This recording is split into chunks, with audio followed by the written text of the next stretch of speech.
what it really comes down to is, can I do what I was meant to do?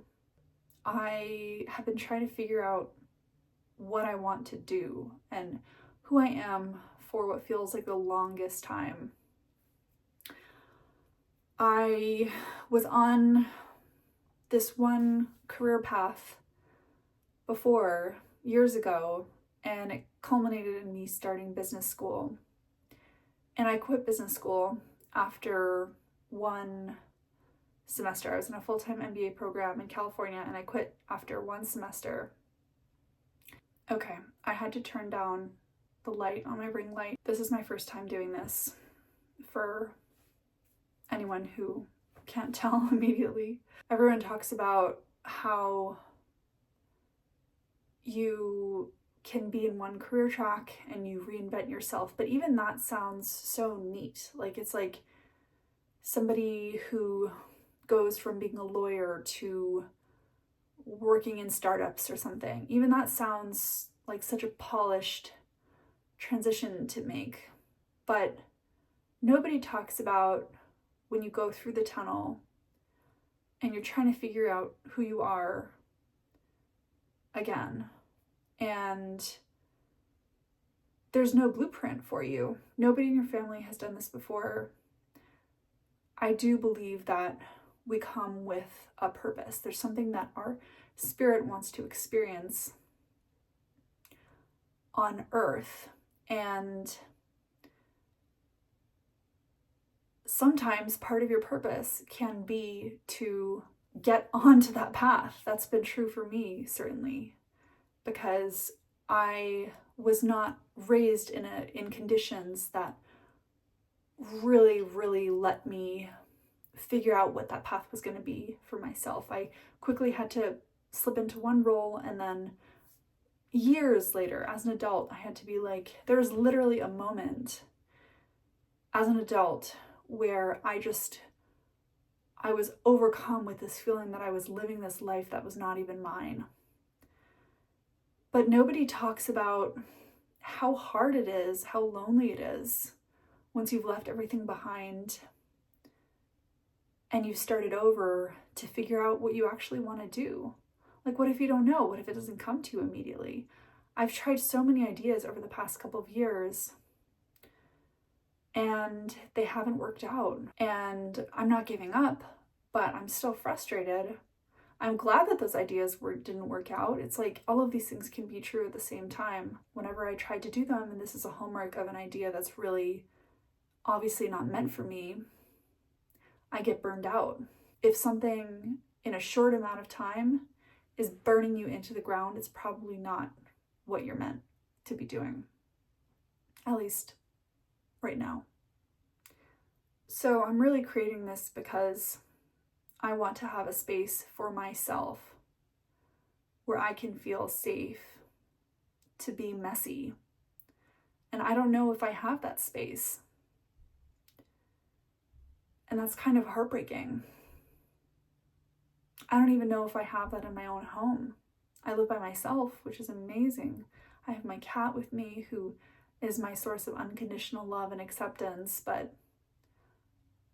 I'm still my own, harshest punisher. What's the Mrs. Wormwood from Matilda? And it really takes me a lot to say, I'm gonna take a day to just chill and to integrate everything.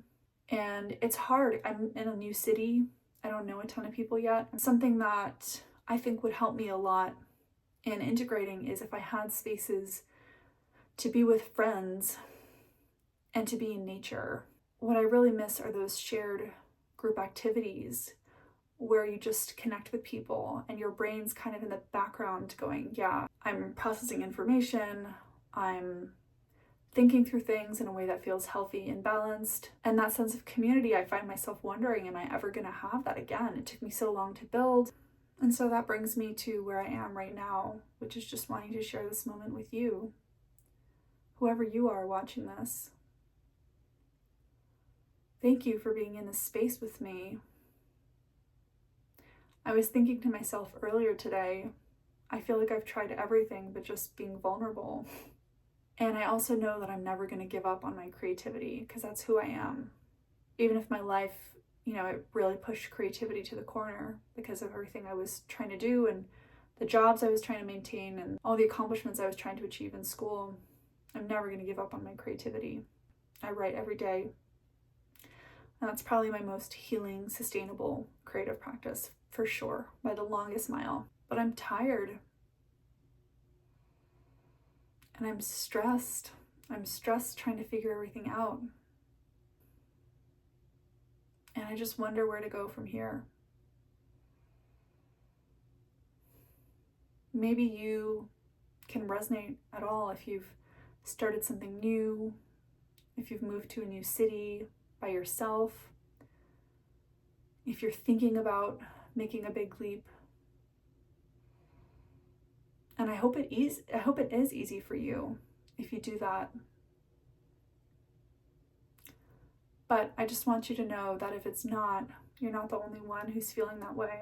As much lip service as I give to authenticity, I don't know if there are a lot of spaces where I am showing up where I really feel safe being myself, where I really feel safe unmasking. I can think of a couple friendships where I do. And my book, I'm really writing like from my soul.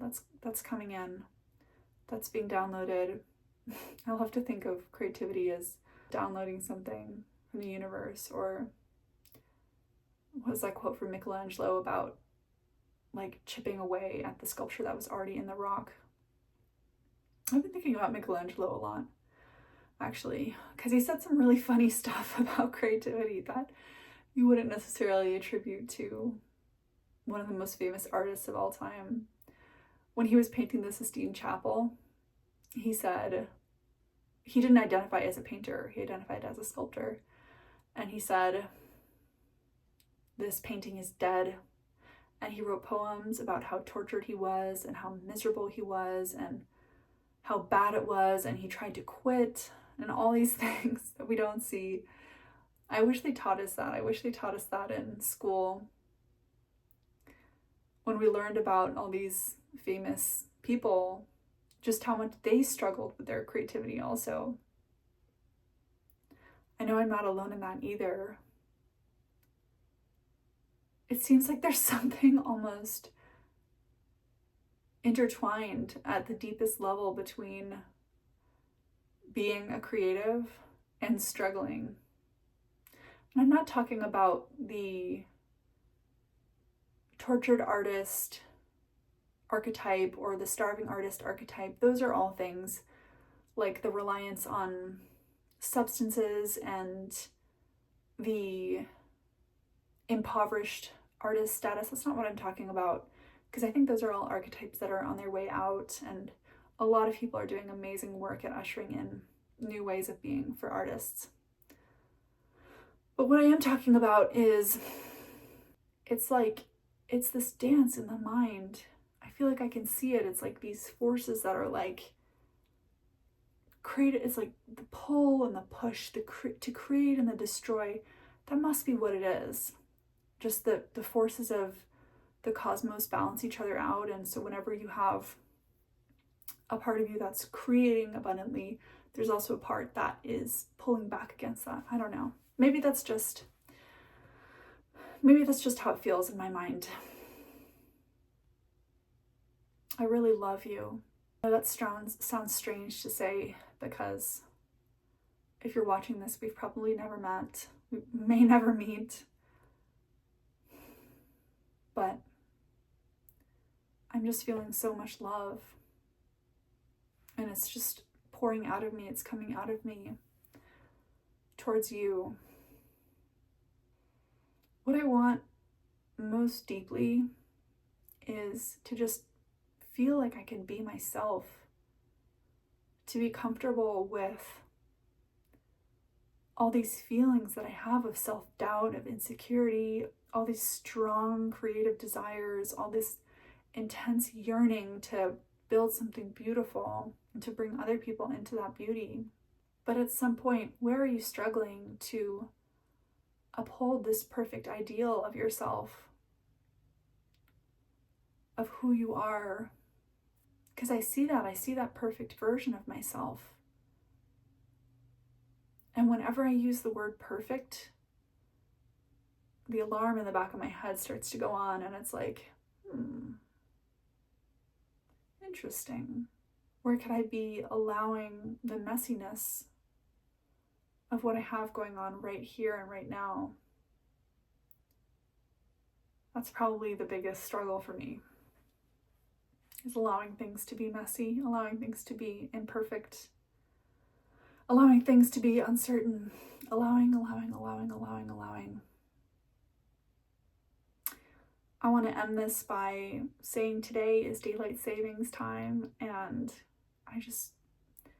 my whole body smiles. My whole face just wants to smile so big, because I've been looking forward to this day for so long, having that extra hour of light at night. It's also really warm here, and I've been going on walks, I've been running errands. I'm just a t-shirt or a tank top. I feel like 50% of all the weight and all the heaviness and the darkness and the coldness that I feel just poof. Yeah, it feels like I've entered a different dimension. It's considered a little cliche to talk about the weather, but this goes deeper than that. This is about the earth and the changes in the earth. I have dreams. I think this is probably ancestral, because I think my white side is part Irish.